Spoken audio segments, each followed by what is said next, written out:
Bonjour à tout le monde, il sera question aujourd'hui du préquel de Massacre à la tronçonneuse sorti en 1974. Je vais parler aujourd'hui de Leatherface, réalisé par Alexandre Bustillo et Julien Maury, avec en acteur-actrice principale Lily Taylor, Sam Strike ou encore Stephen Dorff. Alors pour ceux qui ne connaissent pas qui est Leatherface, c'est le protagoniste principal de Massacre à la tronçonneuse, qui a été créé par Toby Hooper et Kim Henkel. Paix à ton âme, Toby, qui nous a quittés en ce mois d'août. Grand homme qui aura créé, avec son ami, avec Kim, une des créatures les plus mythiques dans les films d'horreur. Quand on parle de Massacre à la tronçonneuse, on parle bien sûr de ce tueur qui a comme particularité, en plus de tuer ses victimes à la tronçonneuse, de vivre avec sa famille cannibale, consanguin, ça aide pas, et lui a une fibre artistique parce qu'il aime l'art, ironiquement bien sûr, puisqu'il récupère le visage de ses victimes pour... Alors je crois qu'il se les coud sur lui-même, je crois, si je me souviens bien. Enfin, de toute façon il fait ça, il se colle les visages quoi qu'il arrive. Voilà.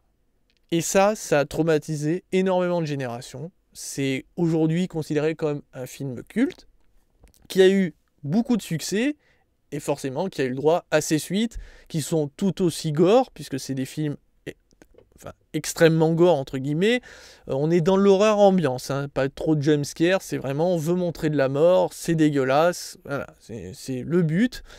Les particularités que vous allez retrouver dans les autres films, même si tout le monde ne considère pas que ce sont des suites, mais bon, un Leatherface qui n'est pas toujours le même, mais bon, je ne veux pas spoil le film de 1974, donc je vous laisse découvrir, qui a souvent des problèmes, soit des déformations physiques, ou ce genre de choses, qui tue à la tronçonneuse, bon bah ça c'est un classique, la consanguinité, cannibalisme, et c'est très gore, et pour certains épisodes, le fait est que très souvent, une victime arrive à s'échapper. Oui, parce qu'apparemment, c'est dans leur gène, ils en laissent toujours une qui s'échappe. Ils n'y arrivent pas, c'est un truc, il y en a un qui s'échappe.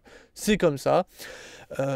Du coup, forcément, à l'heure d'aujourd'hui, en 2017, était-il important de nous faire un préquel à l'histoire originale, donc le film sorti en 1974. Et je vais vous répondre tout simplement que non, ça ne servait à rien. Et ce film est une hérésie envers Massacre à la tronçonneuse. Je ne comprends pas comment on a pu sortir ce film. C'est une honte. Il est pas bon du début jusqu'à la fin parce qu'il n'a pas d'intérêt. Là, on veut sortir, en gros, les événements d'avant le Massacre à la tronçonneuse. Donc nous expliquer comment cette famille, c'est Sawyer, je vais l'appeler la famille Sawyer parce que j'ai du mal à le prononcer leur nom. Donc cette famille Sawyer, comment ils sont devenus comme ça. Et du coup, comment Leatherface, donc l'homme qui se colle les visages de ses victimes, est devenu ce qu'il est devenu. Et dans ce film, dès le début, on nous donne les raisons. Ils sont juste complètement maboules. La mère force ses enfants à tuer, enfin force. Ils prennent du plaisir de toute façon quoi qu'il arrive. Enfin, ils vivent là-dedans dès le départ. Le côté cannibale, par contre, n'est pas montré, sauf avec les animaux, mais c'est tout. Ça veut dire que c'est qu'à partir des anciens films que vous verrez le côté cannibale. Ici, ce n'est pas réellement montré. Mais vous allez me dire, oui, mais alors, donc toute la famille est complètement barge? Non. Celui qui va devenir Leatherface est un peu plus sain d'esprit.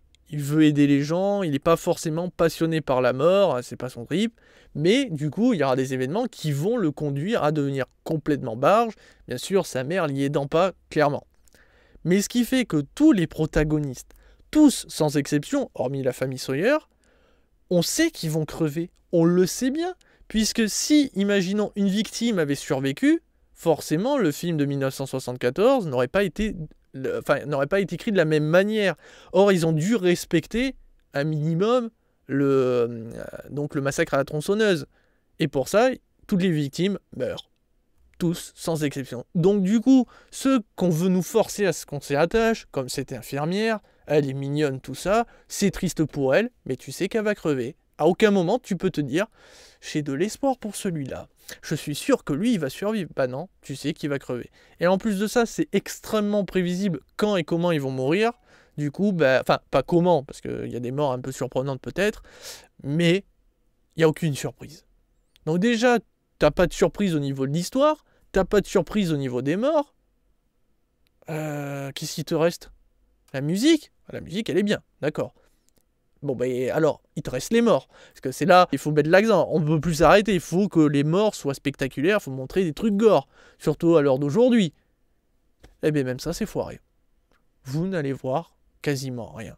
Ou alors, quand vous le verrez, soit la lumière clignote énormément. Du coup, on voit le sang, mais comme c'est un peu dans le noir, ça passe.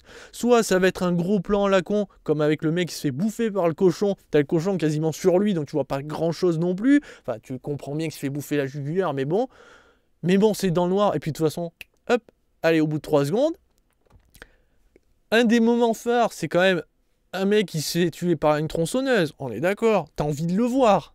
Eh ben non, on ne le montre pas. Une autre, hop, on lui coupe la tête. T'as envie de voir la tronçonneuse et t'as envie de voir la tête qui saute. Là non plus.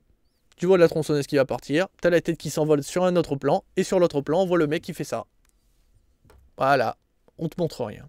Il faut le faire quand même. Il faut le faire sur Massacre à la tronçonneuse quand même. Le préquel, t'as envie de montrer du gore, t'as envie de montrer qu'ils sont totalement barjots, tu veux montrer les morts, mais non, tu le fais pas.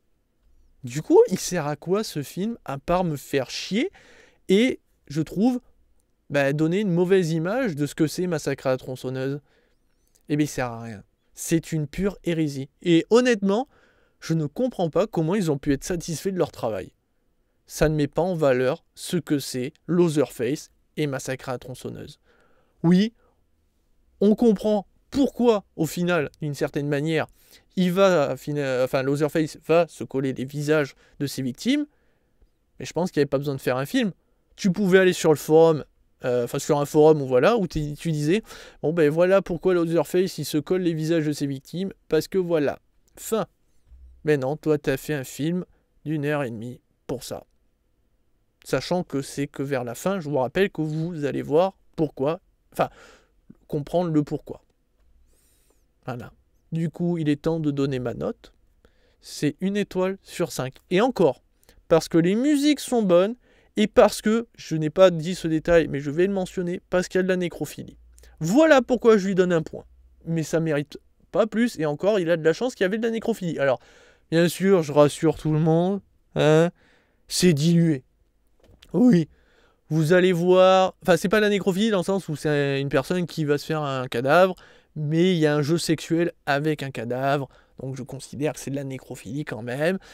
Par contre, c'est un cadavre bien plus dégueulasse qu'on ne le pense. Hein. C'est pas le cadavre que tu viens de tuer et qui est encore chaud. Non, non, là c'est beaucoup plus dégueulasse. Et je vous avoue, cette scène où... En fait, c'est que le film, il est morbide sur certains moments. Et d'ailleurs, je vous l'annonce, ceux qui sont vraiment sensibles à ce niveau-là, fuyez. Parce que même si on voit pas grand-chose, le peu qu'on voit peut facilement faire tourner de l'œil.